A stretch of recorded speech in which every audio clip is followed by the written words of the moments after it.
Another useless hunt. Another cracky drop rates. Another useless hunt for a car that I already have maxed. Gosh, I'm so much done with all this.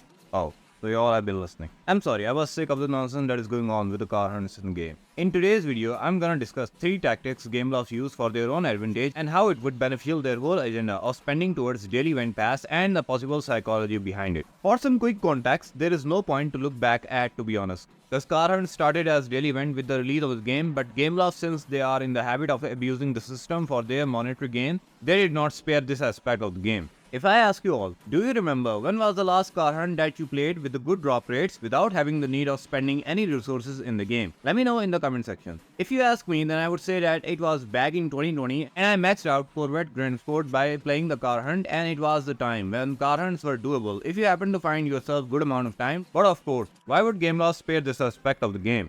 Before I dive into Gameloft tactics to abuse the system, I want to let you guys know that the second stage of Zenvo Aurora special event is here, and the required cars are the one that I do not currently own. In the second part of the Zenvo Aurora event, you are required to own D. Tomaso P900, Aston Martin DBS Zagato, Rimac Concept S, and the legendary Bugatti Divo. From stage 2 to stage 5, you are required to own the cars at 5 star, and on the later stage, you are required to own the cars at recommended rank, which is not max, but I think it is at 5 star still, and maybe 6 star without epic. So Zenvo Aurora is a big no for me. So let's begin with the tactics that Gameloft used. Number 1. Infinite number of races. If you look at the car hunts now, you have to do now insane amount of races in order to get a car.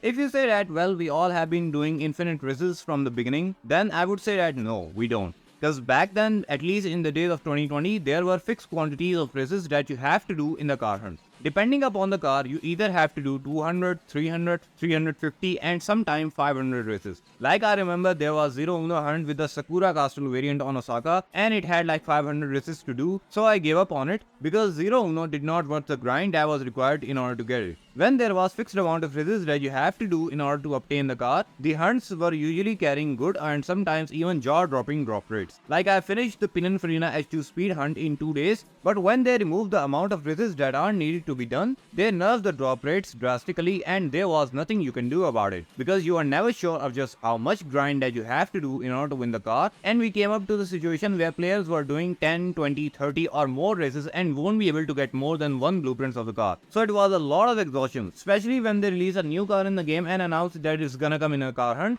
They on purpose give you so much bad drop rates that you were forced either to buy bundles or spend some resources if you are damaged dire in order to get the car. Oh, and by the time I scripted this video, Asphalt has released episode 2 of Asphalt Legend Unite regarding new garage level on their YouTube channel, and oh my goodness, on the name of new garage level, it just said we have added new garage level to the game. How astonishing that is. It's like me coming to you guys and said, hey, I have released a new video, and poof, I just disappear. Wouldn't that be cool? Does these trailers always have to be like that? I don't know. Number 2. Repetitive and useless car. Let's face it, you all have been through the situation when Gameloft announces for a car hunt for a car and we just laugh. Why? Because we already have it at max. We have a useful hunt sometimes 2 to 3 months apart to each other in the game. In between that, we have an announcement that says get ready to chase Lotus Elise sprint in this blah blah blah, hunt for speed or this or that and this machine of speed and this and that, and get ready to hit back the track, like come on. Okay, next hunt, Jaguar F-Type is slapped on your face. Okay, BMW M4 GTS now available to hunt. POV, you are praying for better hunts, like please, give us good hunt, give us good hunts. Boom, you have Ferrari FXX K to hunt. After that, you have Aston Martin Vantage to chase down. While that might be useful for some player, but then Griffith is next to hunt down. Given the fact that each hunt takes around a week to finish, this is well over a month for car hunt. If you combine the total span of these hunts, they take approximately more days than an actual season that happens in the game. Number 3. Key and car hunts together. Now this is also a controversial topic, and feel free to disagree with me here, but key hunts and car hunts together are basically an abuse of the system, in a way that sometime when you have a key and car hunt of some useful car, you basically have to go through analysis paralysis of who you should go for, key car or car hunt car. Like we have a recently instanced, the key hunt for Acura NSX GT3 Evo was going on with McLaren's 650 car hunt, and players were discussing which one should they go and start up first, Acura or McLaren. But you already know how one player is able to max both of them in 1 week. Pure grind is not a part of this process, bro. And I would like to mention here that some people have said that to me, why it is necessary to have the car at full star in order to get its key. I mean, if you happen to max the car previously, how can you miss to unlock it at the first place? It doesn't make sense from a player's perspective, yet it is a Gameloft philosophy. Why not just set a half star condition and give the key to the player who already have it like 2 to 3 stars? With that of my chest, let's come to the existence of the legendary, the worthy choice on the face of the planet and the legitimate investment of your life, the daily event pass. Bam, bam, bam, get this, get that, get this, get that. Actually, all they were doing were creating the problems in the car hunt, and instead of fixing them, they handed you the solution in the form of daily event pass. Thus, why bother fixing them when they were created on purpose? Is Gameloft dumb? No.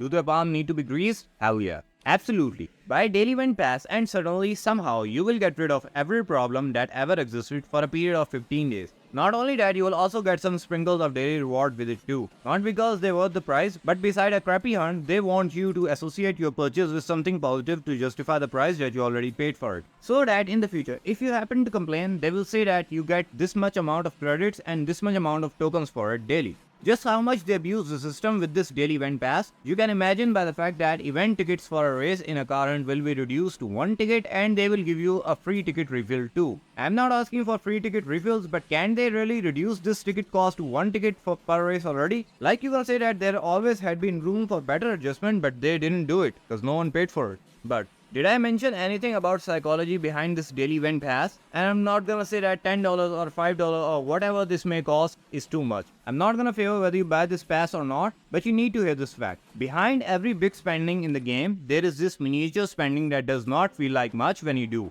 You all know that Gameloft release exclusive event every updates or so, or like 6 months apart. If they straight up demand you huge amount of money, then you will eventually refuse to pay. But how they manage to make you spend money is not by releasing an astonishing car. They want to crack your barrier to spend in the game, and by this low price pass, they don't care about $7 or so, they just want to crack you open so they can make you spend recklessly in the future. Just like in the event as that of Zenvo Aurora is going on right now. As small habits combine and make out a better person, these small spending combine and make a person spend more, and they will always make you feel that you are just one purchase away to have it all. Now, in order to simplify a little, car hunt should be like those passport events in the British Tour season update or the season hunt as that are in the China version of the game. The thing with the season hunt is that they want you to race 20 races in 4 stages. Each stage requires different cars for guaranteed blueprints, and in the end you won't get much but a car star up at 1 star at least. The reason is that you can keep your pass that is in the game as part of the game, but when you give players at least something small with a little effort, they won't be frustrated like they are right now. Moreover, Season Hunt does not have the frustration of not having the final stage like Starway does. But no need to mention that because I have reimagined the Starway event here. You can check it out and let me know what you guys think.